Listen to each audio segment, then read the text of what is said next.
Ça va être un petit peu comme le dernier film de Scorsese sur Netflix, à mon avis. On va beaucoup en parler pendant un moment, mais bon, est-ce que les gens vont vraiment le regarder? Je ne sais pas. Si, je pense qu'il y en a quand même pas mal qui ont regardé, mais... Scorsese, il a réalisé genre 23 millions de classiques avant l'an 2000 déjà, donc... Un peu moins, quoi.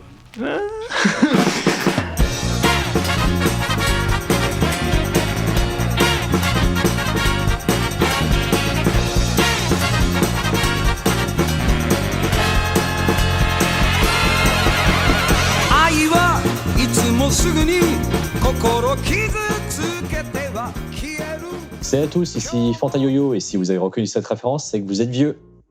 Et aujourd'hui, je suis accompagné de Daisu. J'ai pas compris la référence. C'est pas grave, ça veut dire que t'es jeune, ça va. Ça veut dire que t'es encore jeune, c'est très bien. Est-ce que... Moi, j'ai pas reconnu la référence non plus, je suis pas mancha, au fait. Mais j'ai envie de demander à Nokide s'il a compris la référence, lui, ou... Je reconnais pas la référence, et bon signe. Donc je suis le seul vieux de ces... Je suis le seul vieux de ce stream. Félicitations, du coup. Ouais. Et peut-être présente-toi aussi, parce que du coup, je me suis dit ça, c'est tu nous présentes à chaque fois, mais je sais pas si toi, tu te présentes en fait. Et les gens savent très bien que je suis le seul, l'unique Arknea, voyons. Oui, je suis sûr qu'ils le savent. Voyons. Okay. Et aujourd'hui, nous allons donc aborder un sujet d'actualité, pour le coup. Quelqu'un veut présenter le sujet du jour ? Le 4 décembre sort Mank, le nouveau film de David Fincher sur Netflix, qui relate l'expérience du scénariste de Citizen Kane pendant la rédaction du chef-d'œuvre du cinéma réalisé par Orson Welles en 1941. Et du coup, pour célébrer le nouveau film de David Fincher, on s'est dit, on va déjà, dans un premier temps, revenir sur Citizen Kane lui-même. Et puis, en soi, donner un peu nos ressentis personnels sur le travail de Fincher et sur pourquoi on aime bien et peut-être pourquoi on n'aime pas, mais ça, je suis pas sûr. Parce que je pense qu'on aime tous un peu bien. Si quelqu'un s'oppose à cette pensée qui s'exprime maintenant, 1, 2, 3, ok, c'est fini, tout le monde aime bien, voilà. On est tous d'accord, oui. On aura le temps d'en parler. Mais donc, je propose dans un premier temps, on aborde d'abord Citizen Kane, plus, du coup, et qui veut lancer les discussions. Qui veut présenter Citizen Kane déjà. Ah oui, ok. Qui fait un résumé de Citizen Kane. Qui sont chauds. Alors, Citizen Kane, c'est basiquement l'histoire d'un mec qui meurt dès le début. Spoiler, oui. Merde.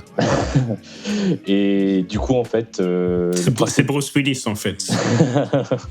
Et le principe de l'histoire, c'est de découvrir ce que voulaient dire les derniers mots de cet homme, ces derniers mots qui sont Rosebud. Et c'est intéressant de préciser que c'est un espèce de multimilliardaire, un mania de la presse américaine, quand même. C'est pas juste Jojo le clodo du coin qui est mort et en enquête.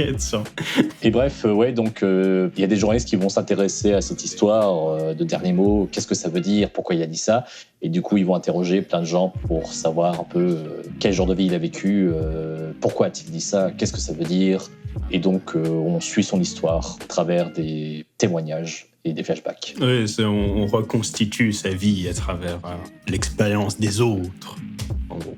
Et voilà, et je vous spoil pas la fin. Et bon, c'était peut-être... Je sais pas comment conclure ça, par contre. Ce qu'il faut retenir, c'est que t'as un grand mystère au tout début, qui est le dernier mot de Kane. Et tout le but du film, ce sera pour ce journaliste de découvrir c'était quoi le sens de ce dernier mot et pourquoi un mania de la presse aussi influent. C'est un peu un prétexte, le mot. C'est un peu... Comment on appelle ça c'est pour lancer le... Un MacGuffin, c'est ça. Oui, en soi, oui. C'est pour lancer l'intrigue. Mais c'est pas une enquête policière. Non, c'est pas une enquête policière. D'ailleurs, je sais pourquoi, en fait, je confonds toujours le nombre de journalistes. Je sais pourquoi je sais jamais s'il y en a un ou deux. C'est parce que je confonds toujours avec Le Grand Détournement, où basiquement c'est une parodie du film Citizen Kane. Oui. Avec le fameux monde de merde. Qu'est-ce que ça voulait bien dire? Il m'a plus marqué que malheureusement que le film d'origine. Peut-être du coup, Nuki Day commence. Alors, je vais simplement dire mon ressenti, c'est que moi, en tout cas, j'avais quand même bien apprécié mon premier visionnage il y a très longtemps. On a dû le voir dans un cadre scolaire et en vrai, il m'a bien plu parce que il était bien. Je pense qu'il m'a pas ennuyé et malheureusement, voilà, c'est que autant il m'a pas ennuyé, autant il m'a pas non plus ultra marqué. Donc ça, je pourrais pas non plus l'expliquer à chaud, mais je pense que voilà, il a des qualités à défendre. Surtout que si on le montre dans les écoles, c'est pas pour rien. Et je pense qu'il a apporté beaucoup de choses un peu à son époque en termes à la fois de narration et de mise en scène. Après, c'est pas non plus l'œuvre le plus révolutionnaire en soi. D'ailleurs, difficile de le montrer à l'heure actuelle.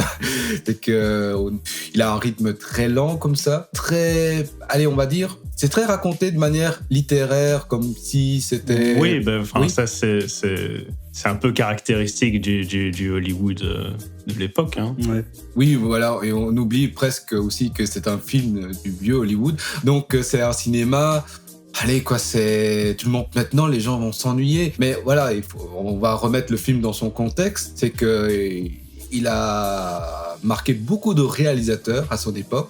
Et ça a été aussi un échec commercial. On oublie. Ça a été un grand succès critique, mais un échec commercial aussi. Donc, c'est pour ça qu'on en parle très peu encore pour l'instant. On en parle beaucoup moins que Autant emporte le vent, par exemple. Non, on en parle autant. Oui, mais par les experts. Mais par les gens... Non, sérieusement, tu parles à Monsieur Tout-le-Monde, tu dis Autant emporte le vent, ils connaissent. Autant tu leur dis Citizen Kane, ils connaissent pas. J'ai quand même connu un peu des gens comme ça, quoi.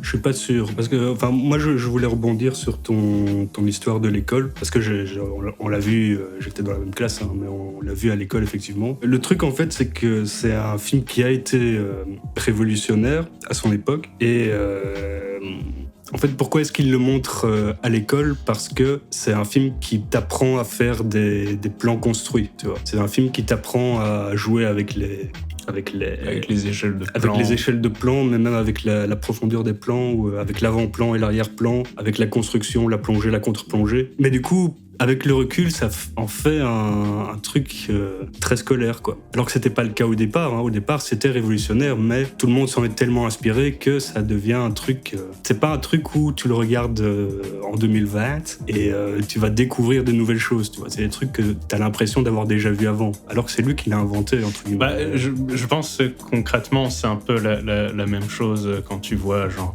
les films de Griffiths ou des choses comme ça. C'est genre... oui, quelque part, c'est très important. Enfin, c'est des films qui ont leur importance théoriquement, parce que c'est dans ces films qu'on a commencé à théoriser un peu les notions de genre la plongée, la contre-plongée, ça crée ce genre d'effet, ça crée ce genre d'effet. Mais le regard des personnages, la direction du regard des personnages aussi. C'est ça, par exemple. Le travail de l'ombre, tu vois, le personnage qui est dans l'ombre et puis qui s'avance, qui vient dans la lumière, ce genre de trucs-là. Tout ça, ça en fait des objets d'analyse qui sont très intéressants, qui ont vraiment leur place dans les écoles qui sont... Ouais, mais c'est ce que je disais. Hein.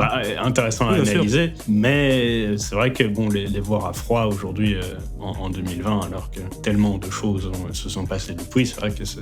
Je disais simplement que pour le commun des mortels, voilà, c'est pas un film qui est dans l'esprit, mais qui a su justement transmettre aux plusieurs générations de cinéastes par la suite vraiment tout son art narratif, quoi. Après, je veux juste peut-être... c'est ton expression, donc on peut pas me dire que je fais élitiste ou quoi, mais genre tu me dis que le commun des mortels connaît Autant en emporte le vent et pas Citizen Kane. Moi, la question que j'ai envie de te poser, c'est genre les gens qui te disent qu'ils connaissent Autant en emporte le vent, ils l'ont vu ou non?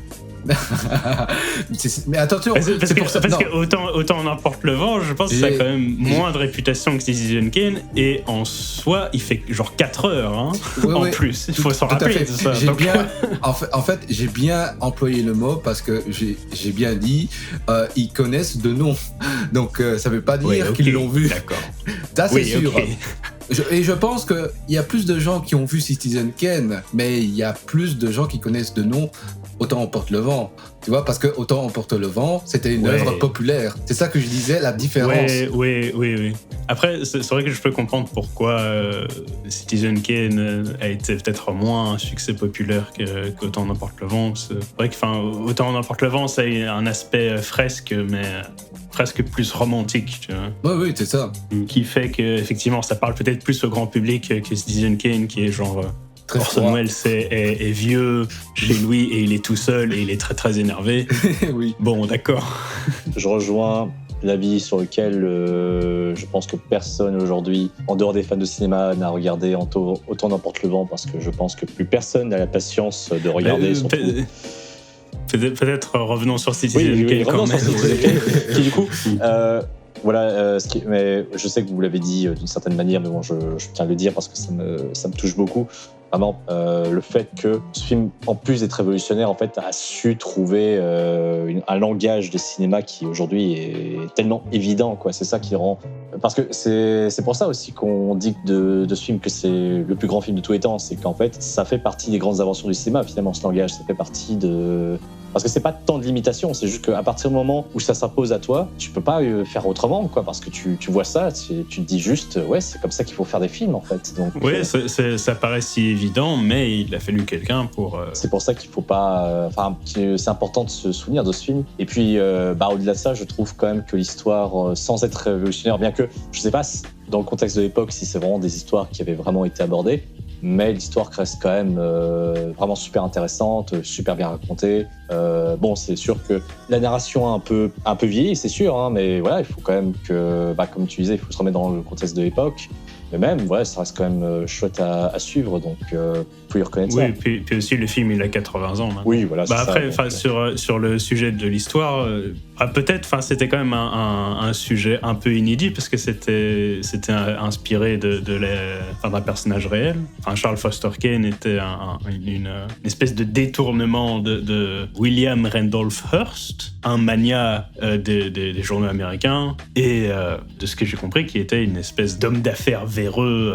On peut aussi dire que ça a été une époque où ce genre de personnage était très apprécié aussi, hein, donc par les gens, quoi. Oui, c'est ça. C'était une époque de l'industriel, les débuts de la culture de masse, en fait, il me semble. Oui, en tout cas, le vieux Hollywood, c'est complètement le star system qu'on avait comme aujourd'hui, tu vois. Donc, il y a juste énormément, une structure et des mentalités totalement différentes, certes, mais il y avait dans le vieux Hollywood vraiment le divertissement qui est le plus important. On n'avait rien à foutre de raconter des choses d'auteur, et c'est ça aussi qui était un peu intéressant avec Citizen Kane, c'est que il y avait quand même une approche, on va dire une approche journalistique qui était beaucoup plus sur qui était la personne de Citizen Kane, quoi. Donc qui était cette personne,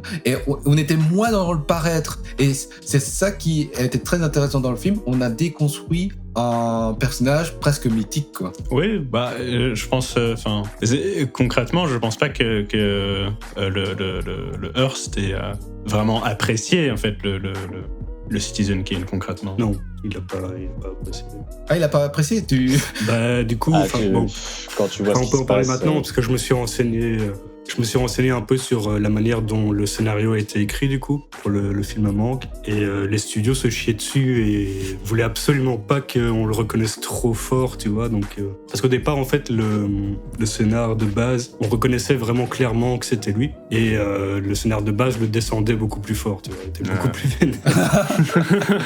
Et donc, c'est pour ça, notamment, qu'il a fallu le réécrire plusieurs fois.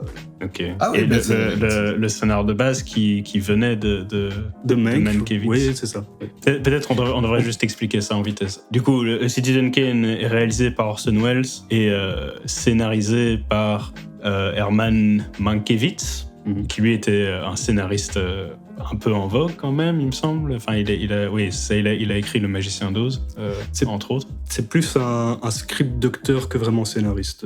D'accord. Bah, il faut savoir qu'à l'époque, il faisait souvent les deux métiers. Alors, sur Le Magicien d'Oz, par exemple, il était script doctor, mais il n'était pas... Ah, ok. Oui, D'ailleurs, petite anecdote dont j'ai le secret, c'est lui qui a eu l'idée pour Le Magicien d'Oz de faire le début en sépia et le truc en couleur pour la fin. La meilleure idée du film. Oui, c'est son idée à lui, quoi. Bien joué. Il y a plein de choses bien dans le Magicien d'Oz. mais donc, du coup, un homme important, disons, du vieil Hollywood. Et du coup, enfin, c'est toi qui m'avais dit ça, que en gros, il y a eu beaucoup de spéculations comme quoi ce serait peut-être lui qui était l'auteur principal derrière le scénario de Citizen Kane, et que Orson Welles aurait essayé d'un peu s'approprier son travail. Donc en gros, c'était lui, et c'est sur lui que se passe le film de Fincher qui sort sur Netflix. Du coup, c'est ça que je voulais dire au départ. Donc ils étaient à deux sur le scénario. Mankiewicz détestait Hearst. Orson Welles se disait « Oh, c'est un homme d'affaires, il est pas si mal, tu vois ». Du coup, il y en avait un qui l'aimait pas du tout, il y en avait un qui l'aimait bien, et c'est grâce à ça qu'au final, le scénario est nuancé, et il y a un peu les deux esprits qui se rencontrent, tu vois. Incroyable. Il y a du drama, même dans la préparation. Ah bah bien sûr, hein, c'est toujours comme ça, finalement. Non, Peut-être pas à ce point, mais tout à fait. bon, il y a toujours des histoires derrière les films. Hein. Peut-être pour lancer une discussion un peu plus précise sur Citizen Kane, est-ce qu'il est toujours appréciable juste en termes de divertissement aujourd'hui? Ah non. Moi, je dirais que, justement, c'est plus une œuvre culturelle, Limite historique. historique, éducatif. Mais il est là pour t'apprendre plein de choses. Voilà, certes, ce film est incroyable par rapport à ça. Je pense que tu peux quand même passer un bon moment si t'es fan de cinéma, si tu comprends le contexte. Je pense quand même que l'histoire suffit en elle-même pour que tu passes un bon moment et que tu pardonnes au film le fait qu'il soit un peu daté. Moi, je pense aussi il est un peu lent, mais en vrai, ça va. Moi, je me suis fait happer, en tout cas. Moi, je pense que ça fonctionne encore, en fait. Hein. Enfin, comme vous dites, sûrement pas aussi bien qu'en 41, mais en soi, c'était il y a 80 ans, donc bon, on peut lui laisser un peu de répit par rapport à ça. Mais en soi, je pense même par rapport aux autres films qui sortaient même à la même époque, j'ai l'impression qu'il reste quand même assez... en avance sur son temps, concrètement. Quand je le vois, j'ai pas l'impression d'être dans les années 40, en fait. J'ai l'impression d'être... Un peu plus tard, ouais. Mais c'est un peu ça, je saurais même pas dire exactement quand, mais en tout cas, pas dans une époque particulière, tu vois. J'ai l'impression que ça pourrait être une époque un peu hors du temps. Oh. Avec, cette qualité de langage littéraire, cette lenteur un peu caractéristique du vieux Hollywood, ça c'est vrai, mais en soi, par rapport à d'autres films que j'avais vus, ça paraissait genre tellement plus... une espèce de science, de rythme, de science, Ouais, en soi, une approche plus moderne, en fait. Une approche beaucoup plus imagée, beaucoup plus basée sur une narration... comme disait Arcnea, vraiment cinématographique, qui fait que tu es happé beaucoup plus vite. Et c'est pour ça que j'ai quand même le sentiment que Citizen Kane reste quand même appréciable pour... le commun des mortels. Agréable pour le commun des mortels, oui. Moi, j'aimerais bien aussi juste dire un dernier mot. Donc, par rapport aux acteurs, je trouvais aussi intéressant, même par rapport à la direction des acteurs. Après, dans toute sa filmographie d'Orson Welles, il arrive toujours à moins surjouer ses acteurs dans cette période du vieux Hollywood où pratiquement dans tous les films, les acteurs surjouaient. Donc je sais pas, dans Casablanca, il me semble que ça allait quand même. Oui, en fait, ça dépend le contexte du film. Il y en a un ou deux qui surjouent quand même. C'est bien possible. En même temps, t'as une raison historique à ça. C'est quoi la raison historique? Vas-y, éclaire-nous. Éclaire l'audience. Ça vient du cinéma muet, où t'étais obligé justement d'avoir des grandes expressions pour bien faire comprendre. Et du coup, forcément, quand le cinéma parlant est arrivé, voilà, ça s'est un peu calmé. Mais tu avais toujours cette façon de jouer parce que bon, je suppose que dans les écoles, voilà, on t'apprenait un jeu, voilà, très expressif. Tout à fait. En fait, pour te rejoindre, donc le problème est au niveau des écoles d'acteurs en Amérique, c'est qu'ils n'ont pas su s'adapter tout de suite justement au cinéma à la parole, donc non muet. Et du coup, il y a eu énormément d'acteurs qui jouaient bien en muet. Et c'était des quiches quand ils devaient parler. Et il y avait un peu toute une restructuration au niveau des acteurs où ils ont quand même vachement galéré pendant un certain temps pour faire la transition, quoi. Si vous voulez voir un film sur le sujet, regardez Chantons sous la pluie, c'est édifiant. Voilà, très bien. D'ailleurs, c'est intéressant de voir que finalement, même quand tu regardes les écoles de comédiens, théâtre, finalement, le problème entre grands guillemets se pose parce que quand tu joues au théâtre, c'est pas du surjeu, mais tu es obligé quand même aussi de jouer tes émotions de façon un peu plus explicite pour être compris, parce que comme tu n'as pas le langage du cinéma pour t'aider avec les gros plans, les cuts qui finalement dirigent le spectateur, et tout ça pour dire que justement quand tu es face à un nouveau langage du cinéma parlant qui n'a pas encore tous ces trucs de gros plans, de gestion de l'espace dans un cadre de construction de plans, voilà, t'es un peu coincé à une époque où tes émotions, quand tu y joues, tu dois être un peu grandiloquent, tu dois savoir les faire comprendre à un maximum de gens de façon très claire. Et c'est pour ça que pendant longtemps, le jeu d'acteur était comme ça. Ce que j'aurais aimé aussi dire, c'est que, en fait, personnellement, j'adore les tragédies. Et là, dans le cas de Citizen Kane, on est clairement là-dedans. Ça fait très tragédie grecque. La façon dont Kane monte en puissance. C'est un peu exagéré. Il y a moins de gens qui meurent. Non, c'est pas une question de mort ou une tragédie. La tragédie, ça vient du théâtre grec. Et en gros, le principe du tragédie, c'est... Dans les tragédies grecques, les gens, ils meurent. Oui, d'accord, tous, mais c'est pas ça. mais... C'est pas tellement ça qui compte. Et puis, il meurt pas tout le temps. En fait, le principe du tragédie grecque, c'est qu'un personnage soit condamné. C'est qu'il soit condamné à un sort terrible. C'est ça. On est là-dedans. Oui, souvent, les sorts terribles sont beaucoup plus terribles que celui de Kane. Oui, Kane, mais là... ok, non, Charles Kane, il meurt genre dans sa résidence personnelle qui coûte des milliards de dollars, qui fait genre 23 millions d'hectares. Ouais. Non, mais c'est justement ça. C'est genre, c'est bouhou, c'est genre, voilà quoi. Hein. Mais c'est ça, le message du film, justement. C'est l'histoire d'un homme qui, oui, est devenu l'homme le plus riche du monde, mais qui est seul, qui est tout seul, en fait. C'est ça qui est triste, c'est ça qui est tragique. C'est qu'il avait beau il avait beau tout avoir, en fait, il avait rien. C'est ça le message du film. Mais non, mais ok, les tragédies grecques, c'est genre Oedipe qui tue son père, il baisse sa mère, puis il se crève les yeux. Toute sa descendance crève par après. Il y a des suites. Mais une tragédie grecque, ça doit pas être trash. Mais si, peu de gens le savent de ça, mais il y a des suites à Oedipe. Et genre dans les suites, c'est genre toute sa descendance crève, hein. Oui, c'est genre il y a des guerres, il y a son fils aîné qui crève, il y en a un autre qui les trahit, qui crève aussi. Il ne peut pas avoir de sépulture. Du coup, il y a Antigone qui est sa petite sœur qui va essayer de l'enterrer à chaque fois. C'est genre elle finit par être condamnée à mort aussi. Tout le monde crève, hein. Oui, je suis désolé, c'est genre c'est pas pareil. J'ai pas dit que c'était pareil. Je dis juste que dans l'esprit, c'est voilà, écoute, les tragédies, ça a évolué. Oui, c'est tragique. Oui, voilà, ça a évolué. On est c'est comme les contes. Voilà, on est beaucoup moins trash qu'à l'époque. Donc voilà, ça évolue. Mais ça n'empêche pas qu'il y a une tragédie humaine là-dedans. Donc voilà, il n'y a pas besoin non plus que la révélation ce soit qu'en fait la femme de Kane c'était sa sœur tout du long, ou je sais pas quoi. Voilà, c'est.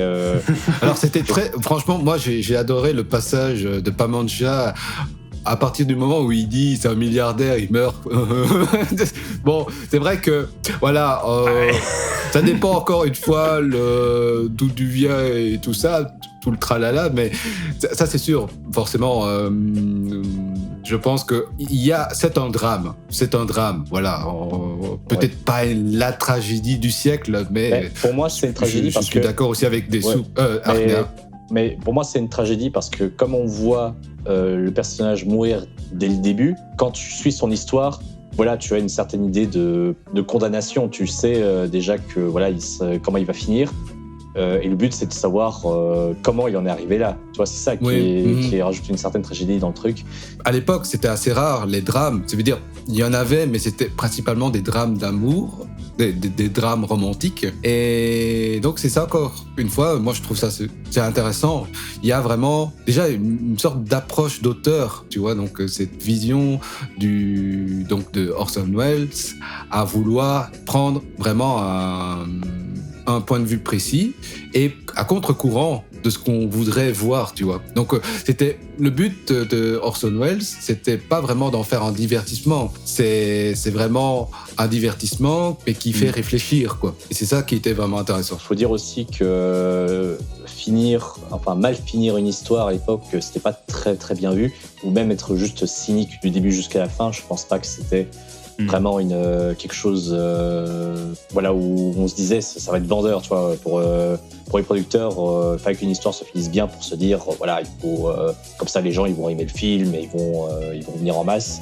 Et c'est pour ça que tu avais beaucoup de fins où il fallait quand même montrer que le bien triomphe malgré tout. Et bon, oui, on a beaucoup évolué depuis le temps. Hein. Pas tant que ça. Hein.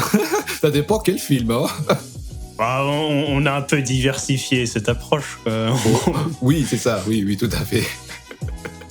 C'est vrai que dans le cinéma grand public, c'est très rare les films qui se finissent mal, c'est clair. Faut que les gentils gagnent parce que. Mais en même temps, ça fait aussi partie d'une certaine narration morale, hein, le fait de se dire les gentils ont gagné à la fin parce que le bien triomphe plus que tout.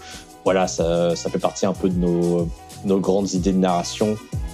Où la moralité doit gagner, mais bon, c'est inscrit en nous, voilà, parce qu'on a envie de voir les gentils gagner. Il n'y a pas de méchant dans Citizen Kane. Non, voilà, c'est pour ça aussi. Oui, mais enfin, le personnage principal ne finit pas avec. Il n'a pas d'happy end, en fait. Parce qu'il faut dire aussi qu'il n'a pas vécu une vie très vertueuse, voilà, donc il y a une certaine logique derrière ça. Oui, il n'a pas vécu une vie très vertueuse, et en soi, toutes ses actions un peu niquer la vie de tous les gens. Quelque part, il meurt dans son lit, dans son palais de riche. Hein. Oui, Louis, il va bien, oui. Ouais, mais il va vraiment bien. Oui, Dessous, exprime ta vocation. Non, j'ai rien d'autre à dire. Tiens, d'ailleurs, comme on parle du côté divertissement de Citizen Kane, il y a un truc que je trouve intéressant quand même. Comme Citizen Kane est en fait c'est une grande histoire composée de petites histoires. Je pense qu'en fait, les petites histoires, les petits témoignages, les flashbacks, en fait, peuvent faire à eux tout seuls des petits courts-métrages qui sont peut-être, entre guillemets, plus regardable que tout le film en entier. Bon, bien sûr, ça n'a aucun sens de faire ça, mais je ne sais pas si vous voyez ce que je veux dire. Oui, je suppose, mais je ne suis pas sûr que c'est très intéressant de faire ça. Non, c'est pas intéressant, mais ça montre bien que... je pense que tous ces témoignages, finalement, prennent leur sens une fois qu'ils sont associés, mais séparément, je ne sais pas vraiment ce que... Je pensais, par exemple, au témoignage de l'ancienne comédienne que Kane avait fréquenté à un moment. C'était pas une très bonne chanteuse, mais il avait quand même monté tout un truc pour en faire, pour l'amener sur la scène, alors qu'elle était complètement nulle et que tout le monde se faisait chier dans ça. Je sais pas si vous vous souvenez de ce moment. Il a construit un opéra pour elle. Ouais, c'est ça, voilà. Et donc, mais tu vois, juste, ce témoignage pour moi, ça fait presque un petit film en soi, parce que tu comprends parfaitement les motivations du gars, tu comprends le contexte, il y a un début, un milieu, une fin, donc je sais pas, je trouve ça chouette, juste en soi, cette petite histoire, ça pourrait presque suffire. Surtout, juste pour le plan où il applaudit à la fin, je trouve que ça, c'est tellement culte, en fait, c'est une scène culte dans ce film, donc franchement ça vaut vraiment le coup. mais je pense même dans le langage cinématographique il y a des choses qui sont un peu révolutionnaires, parce que on a l'air de dire que finalement tout ce qu'il y a dedans c'est des choses qui sont un peu acquises aujourd'hui. C'est des choses que quelque part tous les cinéastes connaissent aujourd'hui, mais j'ai pas l'impression que c'est des choses que tout le monde applique nécessairement. Par exemple, au début, il y a une espèce de chapitre sur Kane dans son enfance. Je pense d'ailleurs que c'est un plan dont beaucoup de gens parlent dans les écoles de cinéma pour... On en a parlé dans l'école de cinéma. Voilà. Comme ça, je sais que je dis pas des bêtises.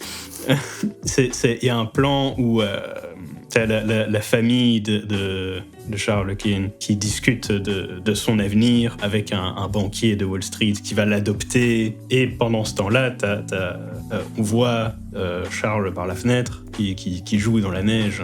Et en soi, c'est rien que ce plan-là donne tout un espèce de sous-texte à cette narration. Enfin, littéralement, on voit la mère et le banquier qui discutent de l'adoption. T'as le père de l'autre côté du cadre qui est opposé à cette idée. Et entre les deux, il y a Charles qui est complètement insouciant dans le décor. En soi, il y a déjà une construction du cadre qui indique visuellement le dilemme de la scène. Voilà, on a beau dire que c'est des choses qu'on a acquises maintenant. En vrai, je réfléchis, je vois pas vraiment quel cinéaste d'aujourd'hui pense ses plans de cette manière-là. En fait. Justement, le truc, c'est que...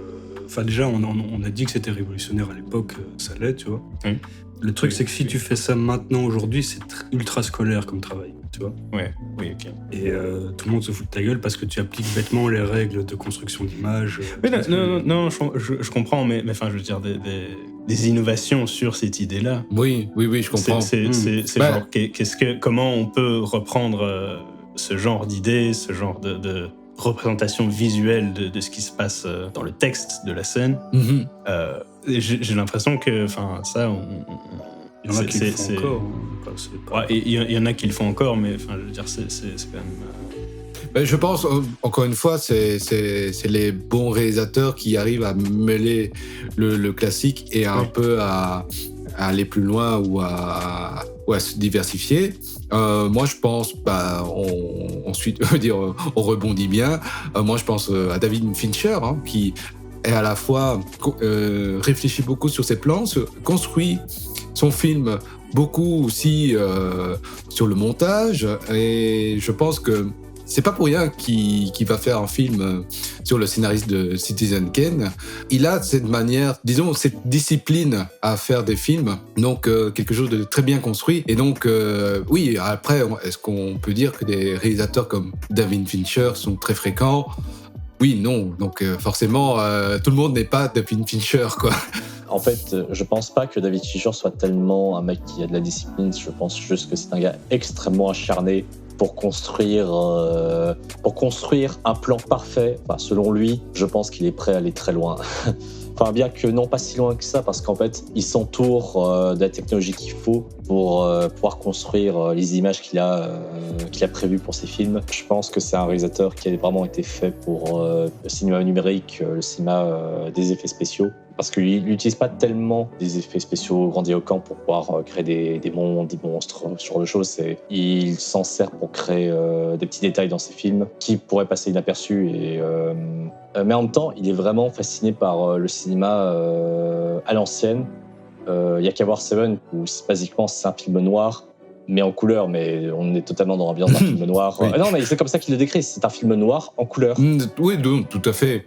C'est parce que, en fait, quand on dit film noir, ça se rapporte beaucoup par rapport à son format, donc vieille pellicule et. Ouais, mais il voulait. C'est ça, c'est avec à la base, il voulait que ce soit en noir et blanc, mais les producteurs n'ont pas voulu. Donc. Oui, mais oui, j'imagine. Ouais, mais ça aurait été dommage parce que le film est vraiment beau en couleur. Enfin beau, il est crade, mais bon, justement, ça joue son ambiance. Mais ça se voit en fait qu'il a vraiment voulu, en tout cas, faire quelque chose qui ressemble à un film noir, parce que il y a vraiment en tout cas, en parlant de Seven, il y a vraiment tout ce travail des lumières à chaque fois. Quand j'essaie d'imaginer un plan que j'aimerais bien avoir, moi je pense à Seven, à ces plans. Moi, j'ai par exemple la scène de la gourmandise, pour pas spoiler, elle m'a marqué tellement que la scène, elle est construite de manière un peu comme une nature morte, mais c'est à la fois crade, et puis il y a ce jeu de lumière qui contraste bien le tout.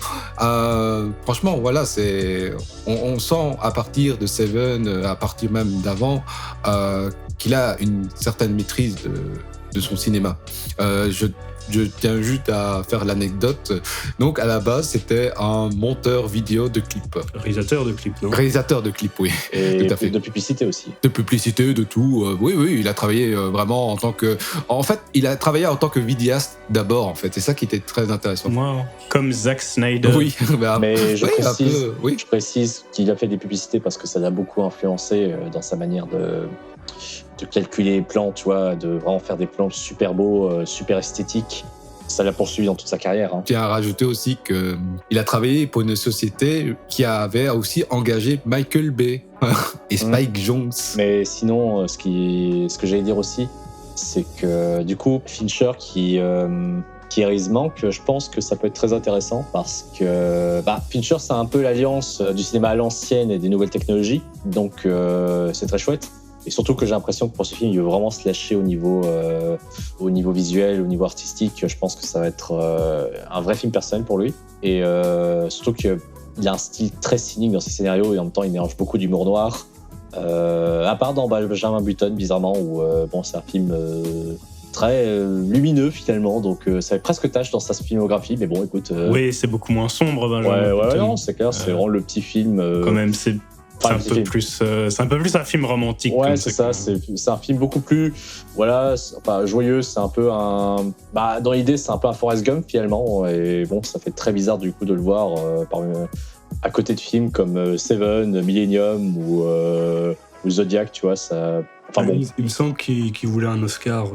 Je crois pour ça, oui. En vrai, ça doit être il pour s'est ça. regardé avec Brad Pitt, ils se sont dit bon allez. Est-ce qu'il a eu son Oscar ou... Non, je crois pas. Ah, Ça valait la peine. il l'a fait une fois, il l'a pas eu, il s'est dit plus jamais. Ça ressemble à un film à Oscar, tu vois, un film un peu mélo, Ouais. avec clairement, un acteur qui va dans la transformation, machin. Ouais. Surtout qu'en plus, pour ce film, ils ont pas développé la technologie, mais ils ont quand même bien finolé les scènes où il est vieux, il est plus petit, il est plus rachitique et on voit son visage rajeunir comme ça. Et ça tient toujours la route, je trouve, honnêtement. Ouais.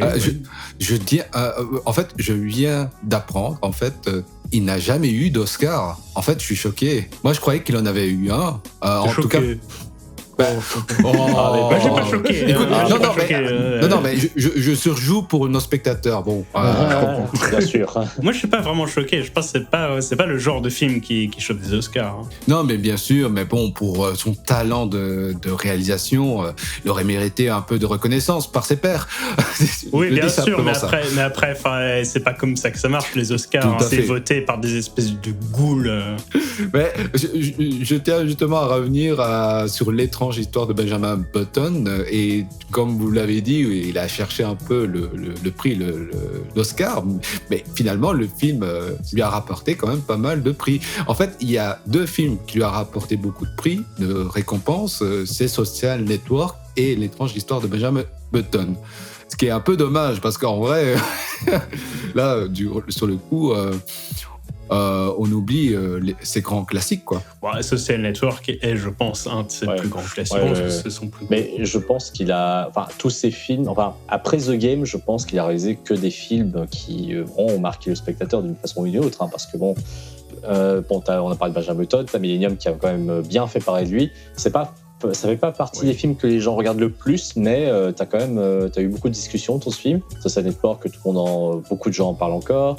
Zodiac aussi.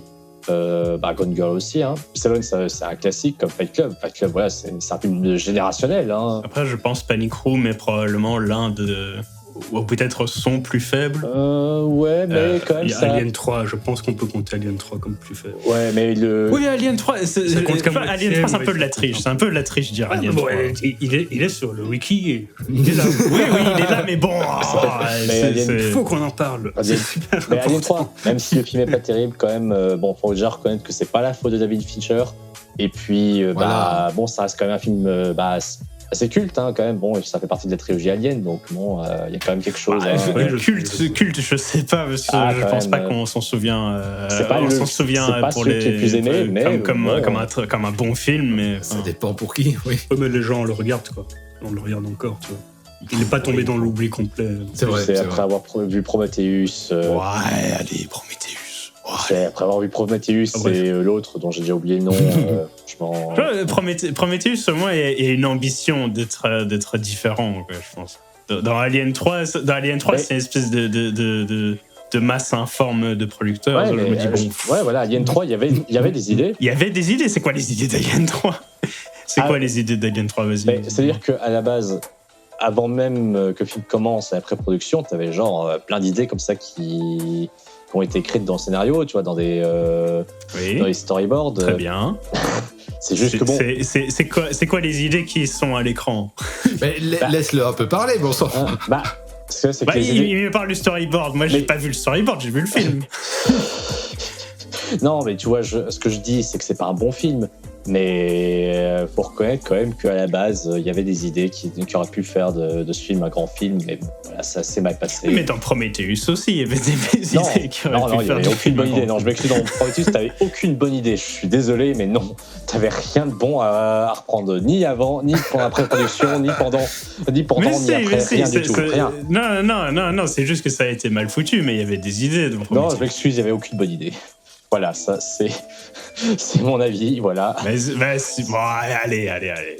On fera une rétrospective. Faut être un peu honnête au bout d'un moment.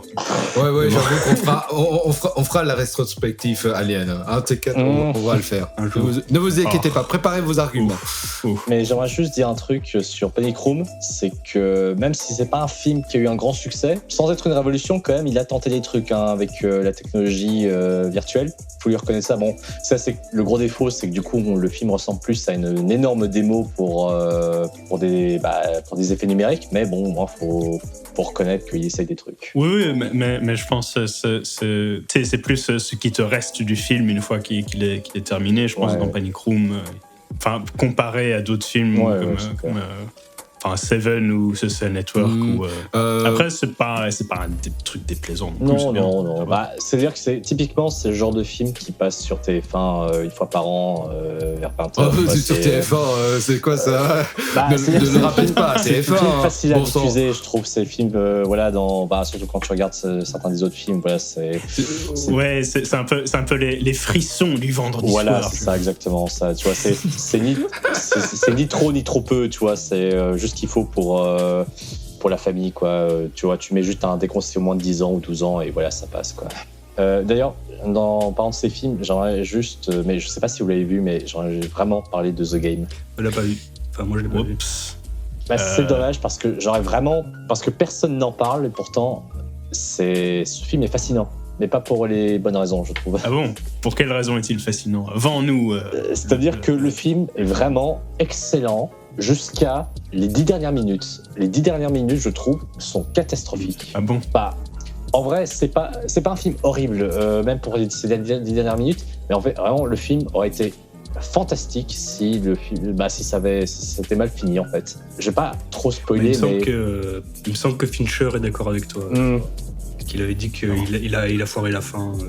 Parce que c'est un de ses premiers films, premier, disons, qui est sorti en 97, donc je pense que c'était son premier, on va dire, gros film. Donc c'était juste après Seven, donc... merde, oui, c'est vrai, non, pardon, j'ai fait une erreur. Du coup, je comprends pas, en fait. Parce que je m'étais dit si c'était son premier gros. Parce que c'est bizarre. Du coup, ça rend le truc encore plus bizarre de passer de Seven à ça, c'est vraiment étrange, tu vois. Mais en gros, pour vous résumer le film, en fait, c'est l'histoire d'un riche à nouveau, voilà, qui vient, qui, comme Kay, ne vit confortable mais un peu chiante, et un jour t'as son frère qui va débarquer dans sa vie à nouveau, mais bon, son frère c'est un peu un loser et il fait un peu honte, et du coup, comme c'est son anniversaire, son frère décide de lui faire un cadeau, c'est d'aller dans une agence qui va pimenter sa vie, et bon, à partir de là, il va vivre une semaine très mouvementée, et je vais pas vous en dire plus, mais vraiment juste pour 90% du film vaut vraiment la peine d'être regardé, franchement. Donc si vous êtes curieux, voilà. Il faut juste arrêter le film dans les 10 dernières minutes et imaginer la fin dans son lit. Honnêtement, je pense que vous aurez un résultat plus intéressant en imaginant ce qui aurait pu se passer plutôt que la fin qu'il y a eu. Et j'ai pas envie d'être cruel avec ce film parce que vraiment, j'ai été vraiment très intrigué pendant en presque toute la durée du film, quoi. Donc, ouais, ça vaut c'est juste genre, à la fin de la semaine, c'est genre, t'as Michael Douglas, il rentre chez lui, il est genre, ah, comme on est bien à la maison, et puis c'est la fin. Honnêtement, on n'est pas si loin, honnêtement. Oh non! Oh non! Bah, disons qu'encore une fois, le gros problème avec ce film, c'est que ça a été encore un film de commande, dans le sens où elle est passée de main en main à travers de plusieurs sociétés de films. Et en fait, tous les producteurs, ils étaient là, oui, l'idée est bonne, mais en vrai, on n'a toujours pas de bon script, et en vrai, ça va pas rapporter beaucoup. Donc finalement, en fin de parcours, il termine entre les mains de David Fincher, qui s'est dit « Oh, mais en fait, j'aime bien ». Et il se lance dans la réécriture du script, mais encore une fois, il n'avait pas totalement main mise, puisque c'est encore d'autres scénaristes qui ont vraiment parcouru, toute la réécriture.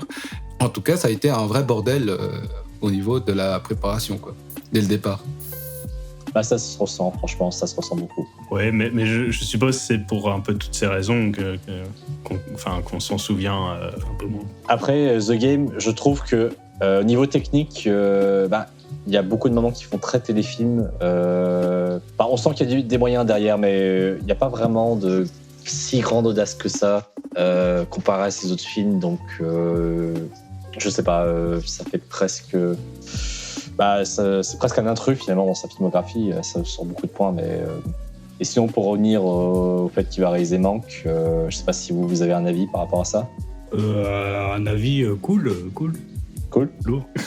c'est lourd, ouais.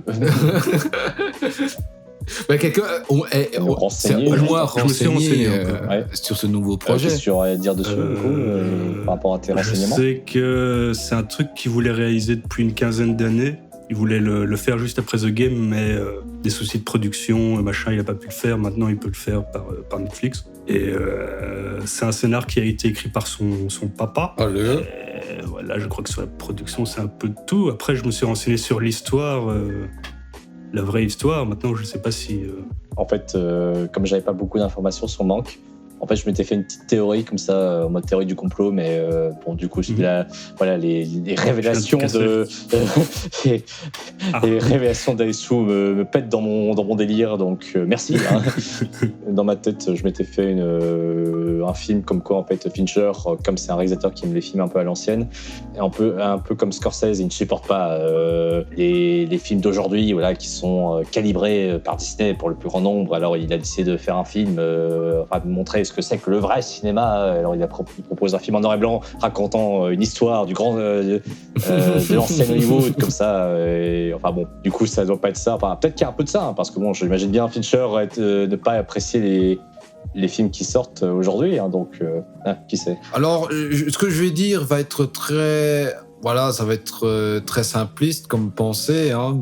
Donc faut pas prendre ça à la lettre, mais je pense qu'à partir du moment où tu es un très bon réalisateur, tu as envie de faire des films comme avant, en fait, dans le sens où pas d'office en noir et blanc, mais tu as envie de faire un grand classique. Voilà, tu as envie de faire un film qui soit intelligent, qui soit construit intelligemment, et quand tu vois des films comme Citizen Kane, d'office, tu as envie de dire mais j'ai envie de faire un film comme ça, moi. Donc, surtout qu'on sent que c'est un projet très perso, hein, comme il le fait. Surtout qu'en plus, comme il n'est pas survendu non plus, je pense qu'il s'attend pas non plus à un grand succès, commercial. Hein, mais voilà, il le fait parce qu'il a envie. Il est sur Netflix, quoi. Donc, il est sur Netflix pendant le confinement, donc peut-être qu'il va bien marcher quand même. Oui, ça va être un petit peu comme le dernier film de Scorsese sur Netflix, à mon avis. On va beaucoup en parler pendant un moment, mais bon, est-ce que les gens vont vraiment le regarder? Je ne sais pas. Si, je pense qu'il y en a quand même pas mal qui ont regardé, mais... Scorsese, il a réalisé genre 23 millions de classiques avant l'an 2000 déjà, donc... Un peu moins, quoi. Mais ce que je veux dire, c'est les Fincher, il y en a déjà beaucoup moins, et en vrai, Ouais, il en sort assez rarement finalement. Enfin, Ouais, il n'aurait pas tellement de films sous le bras. c'est pas comme s'il en sortait un tous les ans. Mais on n'a pas fait beaucoup. Donc en soi, quand il y en a un qui sort, c'est un événement quand même. Après, je sais pas s'il est aussi vendeur que ses autres films. Probablement Genre Gone pas. Girl, C'est pour ça tu vois, qu'il Gone est- Girl est plus ouvert à un public plus large, je pense. Oui, bah, Faut dire aussi que, enfin, c'est bizarre parce qu'en fait, Fincher, finalement, il a une vraie fanbase qui suit ce qu'il fait, qui est très fan de ses films. Mais en même temps, beaucoup de ses films deviennent des succès populaires très rapidement. Donc, ouais, faut. Oui, ça peut arriver, hein, mais tu vois, c'est pas Oui, le nouveau thriller. Mais il faut enquête pas oublier qu'il est jeune policière, aussi, tu hein. vois, ouais. c'est plus un truc biopic qui parle des années 40, c'est Oui, filmé en noir oui. et blanc, tu vois, c'est d'office un peu moins. En tout cas, de base, comme ça, après, ça, bien sûr, ça peut faire un succès. Après, je veux juste rebondir sur quelque chose que Nuki Dai avait dit, c'est genre quand les grands réalisateurs veulent faire des films classiques, je sais pas vraiment si c'est Fincher qui a ce genre de délire-là, parce que j'ai quand même le sentiment que voilà, des films cultes, il en a déjà fait, et avec son esthétique ultra contemporaine, ultra HD machin, je pense que Social Network est quand même son film, Son chef-d'œuvre. Est-ce qu'on peut dire ça? Je sais pas. Ouais, j'aurais dit genre le film le plus reconnu de sa période actuelle. Mais attention, il est encore jeune. Peut-être qu'il va nous ressortir Oui, encore oui, un bien film sûr, de oui, mais Cefaio. bon. Hein, bah. Le truc, c'est, je me dis, j'ai pas l'impression qu'il aurait vraiment besoin de repartir vers des références, des hommages comme ça à des films, à des chefs-d'œuvre du vieil Hollywood pour faire remarquer aux espèces d'élites journalistiques du cinéma que en fait lui aussi c'est un bon réalisateur. Tu vois, je pense qu'ils le savent déjà. Mais du coup, j'ai peut-être une manière de relancer la discussion. Selon vous, c'est quoi la meilleure période de Fincher? Est-ce que c'est la période 90s ou alors c'est la période plus réaliste, moins edgy qui s'est amorcée, je pense, vers Zodiac? Mais c'est incroyable, vous parlez de David Fincher comme s'il avait 90 ans. Il a à peine, je suis même pas sûr, je crois qu'il va atteindre les 60 ans à peine. Non mais oui d'accord, mais enfin sa carrière a déjà 30 ans maintenant, donc on peut commencer à voir des tendances dans ses Et de toute façon, travail, effectivement, pour moi, il y a deux périodes Fincher. Oui. Oui, En fait, il y a juste deux périodes. Oui. Le avant Mais et du l'après coup, 2000. Je te pose la question, selon toi, quelle est la meilleure période? Ouais, ben, entre deux choix. Je vais essayer de répondre à la question. Moi, je ferais pas dire. Moi, autant j'aime bien la deuxième période, autant la première période, c'est forcément la première période qui m'a marqué parce que j'ai commencé par voir ces films qu'il a fait au début. Disons que vraiment, si je dois citer des films instinctivement, forcément, je sortirais des films de la première période. Mais donc, comme Seven, Fight Club. Après, j'ai envie... Moi, franchement, j'ai beaucoup apprécié Millennium et Gone Girl, quoi. Donc, non, mais moi, je pense que si vraiment je dois choisir... ça m'est difficile, mais peut-être, oui, la première période. Oui, quoi. mais pourquoi? Parce que... Oh là là. C'est pour ça que ça va être difficile parce que tout simplement je choisirais la première période parce que c'est simplement par choix sur l'émotion, choix sur le fait la que nostalgie.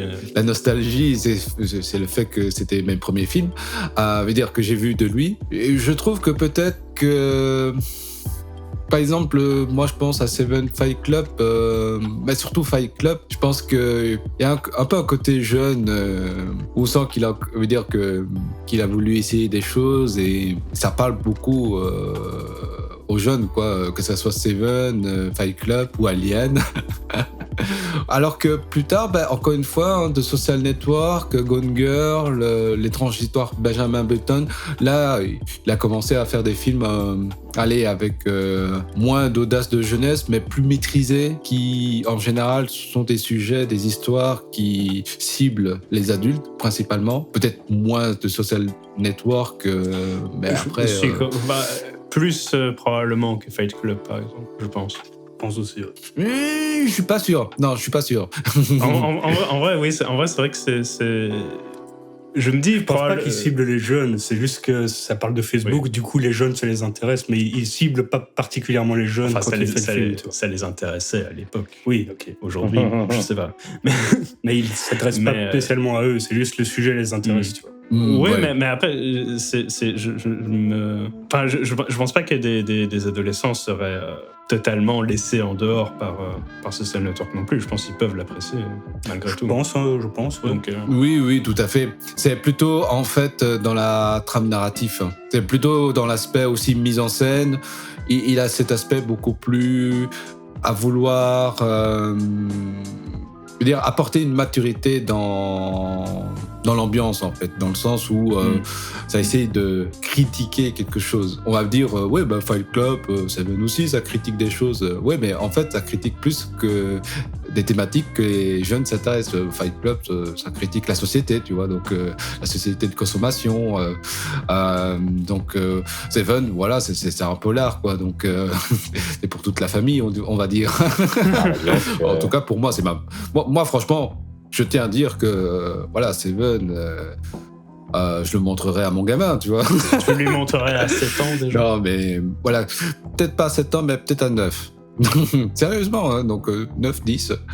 Non, voilà, donc je pense que, en fait, ces films étaient un peu moins pétillants, en fait, tout simplement. Je ne saurais pas comment... En fait, il faudrait que je revoie vraiment, dans le sens analyse tous ces films pour que je comprenne, savoir, en fait, pourquoi ces films, après, m'ont moins marqué que d'avant. Mais bon, après, il y a aussi la nostalgie qui joue. Mais en tout cas, voilà, moi, je pense que tous ces films... pas tous, mais en tout cas, les deux périodes se valent, quoi. Et du coup, Arknea, ton avis sur la question, quelle est la meilleure période? Dans la période Panic Room, Fight Club et Seven, c'est des films pour moi qui me marquent plus parce que finalement, entre guillemets, ils sont plus simples, ils sont plus impactants. Et d'un autre côté, j'aime beaucoup aussi la période plus mature de Fincher, mais voilà, c'est des films où, beaucoup de ces films, si tu veux en faire un résumé concis avec un début, un milieu et une fin, c'est plus compliqué. Je veux dire, je te mets au défi de résumer Zodiac de façon claire et simple. Il y a un tueur et il faut l'arrêter. Non, mais tu vois, c'est même pas ça le sujet du truc. Finalement, c'est je veux dire, il y a Zodiac, oui, effectivement, on essaie de savoir qui c'est, mais est-ce que c'est vraiment le centre du film, quoi? Enfin, c'est débattable, quoi. Et mais honnêtement, je me dirigerais peut-être plus vers sa première période. Pourquoi?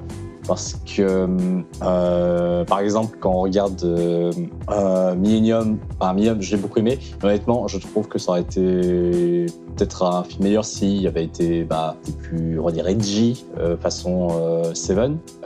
C'est pas qu'il l'est pas, mais j'ai eu un petit manque par rapport à ça. Et Gone Girl, bon exemple aussi, parce que le film est vraiment excellent, il est très bon, mais le livre est mieux. Voilà, le livre est plus profond. Donc là pareil, il y a un petit manque de quelque chose. Donc du coup, je me dirigerais plus vers sa première période parce que plus impactant, peut-être plus abouti pour certaines choses. Plus stylisé en fait. Ouais, c'est ça, plus stylisé. Et même au niveau des scénarios, tu sais, j'ai l'impression qu'il va un peu plus au bout de ses idées. Non, c'est pas ça, parce qu'il va au bout de ses idées dans chacun de ses films, mais c'est plus... Je tiens à préciser qu'il n'écrit pas ses scénarios. Non, il est juste réalisateur, donc oui. Mais du coup, tout ça pour dire que dans sa période edgy, on va dire, il va plus à l'essentiel et je crois que ça me touche peut-être un peu plus. Bien que j'aime toute sa filmographie, bien sûr. Ouais, ça va t'étonner, mon cher Arknea. Ouais. Mais je suis en désaccord. Oh mon Dieu. Ça me l'a encore. Le twist. Digne d'un film de David Fincher. Voilà, exactement. En vrai, j'allais dire que j'aime beaucoup les films de sa première période. En vrai, je voulais dire j'aime beaucoup Seven parce que Fight Club, je l'ai vu genre beaucoup trop vieux. Et en vrai, j'ai quand même l'impression que ça se recoupe dans vos deux réponses. C'est que Fight Club ou toute sa période edgy, c'est des films qu'il faut découvrir dans la fougue de l'adolescence. Et c'est un peu tout le problème que j'ai eu avec Fight Club, c'est que je l'ai vu il y a seulement quelques années, je pense il y a un an, 2 ans, 3 ans maximum. Et en vérité, j'avais plus l'impression que le propos était confus concrètement. Et qu'en soi, il y avait toute cette espèce de style et de réflexion et de machin qui me semblait presque plus relever du paraître et la rébellion adolescente. Mais déjà, à ce moment-là, c'était quelque chose qui me touchait plus vraiment. Alors que dans les films de sa période contemporaine, enfin, même sans aller forcément sur le terrain de la maturité, j'ai l'impression que les sujets qu'il aborde sont des sujets beaucoup plus concrets, en fait. Beaucoup moins larges, beaucoup moins abstraits. Mais que de l'autre côté, sa narration, les univers qu'il met en scène ont un côté beaucoup plus... ont la densité du monde réel, qui rajoute une dimension au-delà de simplement ce style qu'il avait dans ses premiers films. Après, ça ne veut pas dire que j'aime pas les premiers films. Enfin, j'aime beaucoup Seven. Je crois qu'on peut être d'accord pour dire que nous quatre, on aime tous ces films finalement. Oui, à peu près, oui, je pense. Oui. Peut-être Benjamin Button, il me semble, je l'avais trouvé un peu gnangnan. Mais c'est jamais parfait pour pas mal cher. Voilà. Et Alien 3, on en a parlé. Une rétrospective Alien un jour, c'est bon. Mais de toute façon, même David Fincher n'aime pas Alien 3, donc il ne reconnaît pas ce film comme l'un des siens, donc ça va. Ah, moi, j'ai pas dit encore là. Du coup, oui. Je vais aller assez vite parce que le truc, c'est que Seven et Fight Club, moi, je les ai vus quand j'étais jeune et je les ai pas revus depuis, en fait. Donc, je les ai vus il y a genre 10-15 ans. Alors que c'est récent, je les ai revus pour le podcast, tu vois. Donc, ils sont beaucoup plus frais dans ma tête. Mais du coup, moi, j'ai l'impression que je préfère sa période plus récente, mais il faudrait que je les revoie pour vraiment avoir un avis définitif. Mais... un peu comme disait pas mon chat, j'ai l'impression que oui, ces films plus anciens, ils ont un peu ce côté adolescent, rebelle. En plus, il sort du clip, tu vois, donc il a une mise en scène un peu punchy, machin, années 90. Je sais pas bien à quel point ça a bien vieilli ou à quel point j'apprécierais maintenant que je suis mature et le truc mûche, tu vois. Je pense que ces films à lui ont mieux vieilli que les films d'autres qui viennent des années 90, je pense. Aronofsky, par exemple, ça a beaucoup plus mal vieilli. Je suppose. Mais du coup, il faudrait que je les revoie pour avoir vraiment ma réponse définitive. Mais faut prendre en compte que, par exemple, Fight Club, c'est vraiment le film de la génération des années 90. Hein. C'est vraiment le film qui a influencé tellement de gens que... Enfin, mais est-ce qu'il a si bien vieilli que ça 20 ans après? C'est ça que je suis pas sûr. Honnêtement, je trouve que oui. Brad Pitt a bien vieilli. Ah, ça. non, Brad Pitt n'a pas vieilli, c'est ça. Oui, est-ce que tu l'as vu torse nu sur le toit dans Il était une fois à Hollywood? Mais il est tellement beau. On dirait il a filmé Fight Club hier. Non, mais vraiment, ça pour dire que Fight Club, je trouve qu'il a quand même bien vieilli, quand même. En sachant qu'il faut quand même prendre en compte que c'est un film des années 90, mais voilà, il a quand même, je trouve, bien vieilli. Surtout qu'il y a des thématiques qui sont encore d'actualité, je trouve. Hein. Ah oui, sûrement, mais c'est pas tant est-ce qu'il a bien vieilli, c'est est-ce que moi j'y vois la même chose maintenant, 10 ans plus tard, tu vois. Ouais. Est-ce que toi tu as bien vieilli? Les gars, je sais pas, à chaque fois que je suis avec vous, j'ai l'impression qu'on est en 2040, quoi. Fight Club, ça reste quand même un film récent, quoi. Mais il est 99, qu'est-ce que c'est pas ça la question. Non, mais il y a des gens qui sont nés en 99 aujourd'hui, ils sont à l'UNIF. Hein. Ouais, mais tout à fait. Mais après, ils regardent toujours les Jurassic Park. Hein. Il y en a qui regardent encore les premiers Jurassic Park. Donc, c'est pas une Qui question regarde des années. encore les premiers Jurassic Park aujourd'hui à 15 ans? Eh ben, tu vas être étonné, mais des gens de ma classe, par exemple. Mais, non, mais voilà, c'est des exemples. Quel âge ils ont, les gens de ta classe? Ils sont pas nés en 99, les gens de ta classe. Non, mais en fait, ce que je veux dire, c'est que voilà, ça reste quand même encore assez abordable pour les gens de maintenant. Non, mais c'est pas ça que je dis. Est-ce que l'esthétique un peu clipesque, est-ce que moi je la supporte encore maintenant, tu vois? Est-ce que je suis capable de passer outre? Et la réflexion, tout se dépourrit, le capitalisme, machin, est-ce que j'ai le même regard là-dessus maintenant, tu vois? C'est ça que je me dis. Est-ce que c'est pas justement le problème du film générationnel, c'est que une fois que t'as un peu vieilli et que cette génération-là est passée, est-ce qu'il a toujours le même impact pour toi, tu vois, en tant que adulte, entre guillemets. Oui, puis aussi, faut faire un peu l'opposition. J'ai quand même l'impression que le propos de Fight Club, il est quand même trouble, pas spécialement motivé par un truc en particulier. J'ai l'impression que c'est un peu un globi-boulga. Ouais, c'est pas très, c'est pas toujours très. C'est le principe du film pour jeunes. Hein. Oui, c'est le principe du film pour jeunes, mais du coup, je me demande à quel point c'est pertinent de l'ériger comme un film très très profond et dense. Ouais, mais les gars, j'ai l'impression que maintenant pour que ça soit un chef-d'œuvre, il faut que ça soit un film qui cible les adultes, quoi. Donc, c'est pas ça la question. J'ai pas dit que c'était pas un chef-d'œuvre. J'ai dit, est-ce que moi, en tant que voilà, j'ai 28 ans, est-ce qu'à 28 ans, je vais préférer Seven ou je vais préférer Zodiac, tu vois?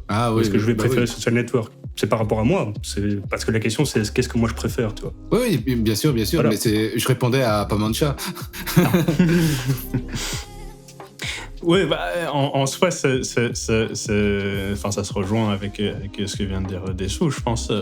Une fois que tu as dépassé un peu la phase rebelle sans cause de l'adolescent, est-ce que le propos un peu flou et un peu pas super clair de Fight Club marche encore quand tu te rends un peu compte des ce que ça dit vraiment, en fait?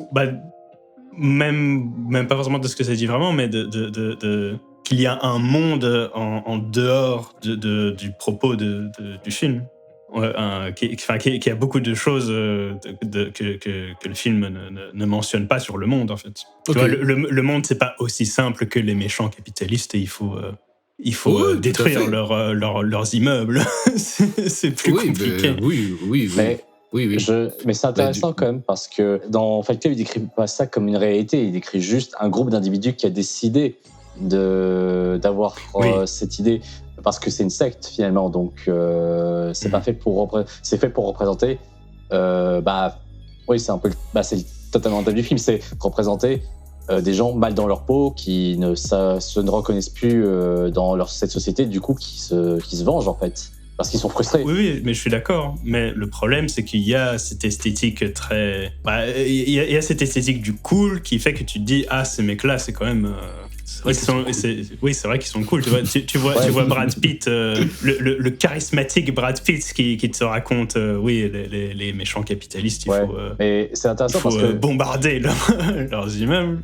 C'est séduisant pour un adolescent, alors que pour un adulte qui a plus de recul, ça a plus la... Mais justement, ça fait partie aussi de la narration du film, parce que ce que dit Brad Pitt, c'est de la merde. Ce gars, c'est juste un gourou. Oui. Et donc...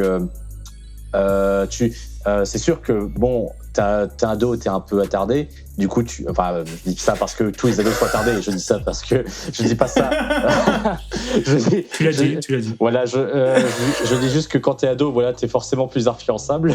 Donc forcément, t'es séduit par Brad Pitt. Et du coup, quand tu grandis, quand tu regardes le film, tu peux te permettre de regarder ça d'un autre œil, et c'est une autre expérience. Donc finalement, que tu ne sois pas d'accord, justement, ça renforce le fait que le film est beaucoup plus profond que ce qu'on peut penser. Après, voilà, pour que cette approche-là marche, il faut pas prendre le mauvais message de Fight Club quand tu es adolescent. Oui. Enfin, en tout cas, il faut être ouvert à l'idée que ta vision peut changer. Ouais, bah surtout qu'il y a beaucoup de gens qui ont mal interprété ce message. Oui, mais ça fait partie du problème avec le film. Mais est-ce que c'est vraiment la faute du film ? Ben oui, parce qu'on pourrait dire la même chose pour... on pourrait dire la même chose pour Starship Trooper, par exemple, hein, parce que on oublie que c'est un film d'une subtilité assez rare et il s'est un peu raté parfois par rapport à son message, tu vois, donc parfois le message n'est pas passé, quoi. Je suis pas vraiment d'accord avec le fait, parce que bon, je trouve que Starship Trooper, tout le monde dit ouais mais le message est trop subtil, alors que honnêtement je trouve qu'il est vraiment évident, quoi. Je veux dire, t'as des gens qui sont habillés de façon Gestapo, donc je sais pas si leur focus. Tu serais étonné. Ouais, mais je suis étonné. Je suis étonné. Mais surtout, est-ce que c'est vraiment juste de reprocher à un film comme ça d'être trop subtil, parce que bon... Non, on reproche pas ça, hein. C'est juste que des fois, bah écoute, c'est comme ça. Moi, par exemple, Starship Trooper, et j'aurais pu le dire aussi pour Fight Club, moi je l'ai pris au premier degré, quoi. Donc j'étais ado, et puis voilà, quoi. Toute la subtilité est passée à travers, c'est normal, hein. Je pense pas que ce soit nécessairement quelque chose qu'il faut reprocher à Fight Club, parce que voilà, en soi c'était pas dans son intention d'être malhonnête avec les adolescents en étant trop subtil pour eux, mais parce que en soi le sous-texte c'est ce qui les rend intéressants également. Après, ça vaut le coup de reconnaître que voilà, ça peut poser problème dans certaines situations, que la chose soit dite de manière trop subtile ou trop ironique, et du coup certains reprennent le mauvais message et repartent avec de mauvaises idées dans la tête. Voilà, c'est des choses qui arrivent tous les jours, et voilà, je pense pas du tout que les artistes doivent se passer de faire certaines choses pour... Non, bien sûr, il y a un risque, et le risque doit être pris en compte, oui. Et du coup, avec tout ça, est-ce que vous avez une conclusion sur le fait que David Fincher fasse le film Mank ? Alors, moi, j'ai pas de conclusion. Moi, je dirais simplement que ça m'intéresse encore de voir une œuvre réalisée par David Fincher. Tout simplement parce que et en plus de ça va parler de quelque chose que je connais un peu, donc sur le scénariste de Citizen Kane, donc je suis très curieux par rapport à ce projet. Et voilà, c'est bien, quoi, qu'il fasse un truc sur Netflix. Pour un peu d'argent. C'est bien que Netflix lui donne la possibilité de faire son travail, son projet qu'il voulait faire depuis si longtemps. Oui, après, c'est un peu comme Scorsese ou machin, c'est un réalisateur un peu prestigieux, du coup... Les frères Cohen, hein. Oui, mais bon... on va pas relancer ce sujet. Ils font ça pour... Oui, d'accord. On en parle au prochain épisode. Oui, moi pour ma part, je suis intéressé, mais comme je suis intéressé par n'importe quel nouveau film de David Fincher, je pense, je vais pas refuser de regarder un Fincher parce que c'est genre oh là là, c'est en noir et blanc. Après, est-ce que le sujet m'intéresse? Je pense ça dépend un peu de l'angle qui va choisir. C'est les histoires du vieil Hollywood. Bref, tout le star system, tous les Hollywood est un labyrinthe diabolique. Des histoires comme ça, il y en a quand même beaucoup qui ont été racontées dans l'histoire du cinéma. Donc voilà, en soi, je lui fais confiance pour trouver quelque chose une approche qui va un peu renouveler toute cette affaire. Mais... J'ai confiance. Puis en plus, t'as Gary Oldman, moi j'aime bien. Oui, en plus. Parce qu'il est dans Batman. Pas seulement, il était dans d'autres films aussi. Oui, mais bon... Il était aussi dans Dracula. Du coup, Dessous. Oui. Et puis après, on termine par le plus grand. Moi. Oui, est-ce que je dois dire aussi que je trouve ça intéressant? Oui, je vais le dire quand même. Allez, vas-y. Tu peux être plus concis. Non, mais est-ce qu'il faut le redire, tu vois? Oui, ça m'intéresse. J'avoue que c'est pas une histoire que je connaissais, donc ça sort un peu de nulle part. J'ai fait mes recherches entre-temps, mais... En fait, le truc d'intéressant, c'est que tu as donc tu as le personnage de Mank, qui est une espèce d'alcoolique joueur de poker, une grande gueule, machin. Et en face, tu as Orson Welles, qui est l'espèce de génie aussi, avec un gros caractère. Donc, je suppose ça va être... En tout cas, c'est deux personnages intéressants, et je pense que la confrontation des deux peut être intéressante, je crois. Ce qui est aussi intéressant, c'est que Orson Welles allait finir par devenir... un alcoolo Aussi. Oui, un alcoolo. Je crois que, parce que j'ai revu la bande-annonce, je crois pas qu'on voit Orson Welles dans la bande-annonce. Je pense qu'on entend sa voix. On entend sa voix. Mais du coup, je suppose, mais enfin, je sais pas si je suppose encore sur les bandes-annonces. À mon avis, il va quand même vraiment se concentrer juste sur Mank, de ce que je vois, donc je pense pas qu'on verra Orson Welles alcoolique. Oh, c'est dommage. Mais tu verras Mank alcoolique déjà, c'est pas mal. Si vous voulez voir Orson Welles alcoolique, allez regarder. Il avait fait dans les années 80, je pense. Il avait fait des pubs pour un champagne français. et oui. Vous pouvez retrouver sur YouTube les prises coupées. Il était juste complètement bourré tout le tournage. Complètement. Et c'est assez rigolo. C'est assez rigolo. Et d'ailleurs, du coup, pour la pub finale, ils l'ont redoublé mal. Et c'est très marrant à regarder aussi. Oui, je pense que j'avais vu la pub et j'étais étonné tout à coup, il avait l'air d'aller bien. Et je me disais, c'est peut-être pas le même jour. Mais du coup, tu m'apprends qu'il a été redoublé. Et du coup, bon, je vais finir en disant que je suis à peu près du même avis que vous. Je pense que c'est un projet que je vais regarder, forcément. Mais après, c'est pas... Est-ce que tu trouves ça intéressant ? Ça peut être vraiment très intéressant. Mais honnêtement, c'est pas... Merci. Pour le moment, c'est pas vraiment le film de sa carrière qui m'attire le plus. Mais bon, je vais bien voir ce que ça donne. Hein. Après, je serai sûrement très surpris de façon positive. Hein, mais voilà. Le niveau de hype. Le niveau de hype c'est un Orson Welles sur 20. Donc... c'est pas mal, hein. Bah oui, après ce qu'on a tous. Voilà, c'est ça, exactement. Oui, ok, c'est cool. Bah, en fait, oui, bon. Est-ce que c'est le fait que ce soit Netflix qui produit qui nous. Non, je pense juste que notre hype, là, c'est parce que je pense que c'est parce que c'est un film qui a l'air quand même moins sombre et moins porté sur l'humour noir. Donc, je pense aussi que c'est pas forcément un film qu'on attendait, tu vois. On n'attendait pas spécialement un film de Fincher. Du coup, on voit qu'il sort, on dit oui, ok, d'accord, cool. C'est un peu une force tranquille, Fincher, en fait. Hein. T'as pas autant la hype que genre quand t'as le nouveau Marvel qui sort. T'inquiète pas, ici le niveau de la hype, elle reste assez bas en général pour les Marvel. J'ai l'impression que... Je pense que c'est une analogie. Quand on parle de films, on parle souvent de nourriture en disant par exemple que les gros blockbusters mal écrits de l'été, c'est des gros burgers que tu achètes chez Quick. Et de l'autre, les films d'auteur, c'est des grands restaurants, tu vois, où tu payes plus cher pour bien manger. David Fincher, c'est un peu l'entre-deux. C'est des burgers, mais que tu manges dans les restaurants sur des belles assiettes comme ça, avec du pain gris avec plein de céréales dedans, tu vois, c'est facile à manger, c'est quelque chose que tu connais, mais c'est de bonne qualité. Donc, je dirais quand même une étoile, hein. Je veux dire, dans le sens... Je suis pas sûr que c'est un burger. Ce serait quoi alors? Est-ce que c'est pas le tacos? Moi j'aurais dit c'est le tacos. Ce serait plus le Starbucks, je pense.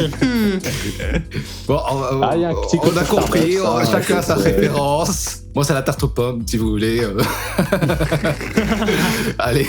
Bon, on va conclure du coup. Allez, peut-être juste pour terminer, un tour, chacun dit son préféré de Fincher. Okay. Ouais, éventuellement. Qui est déçu.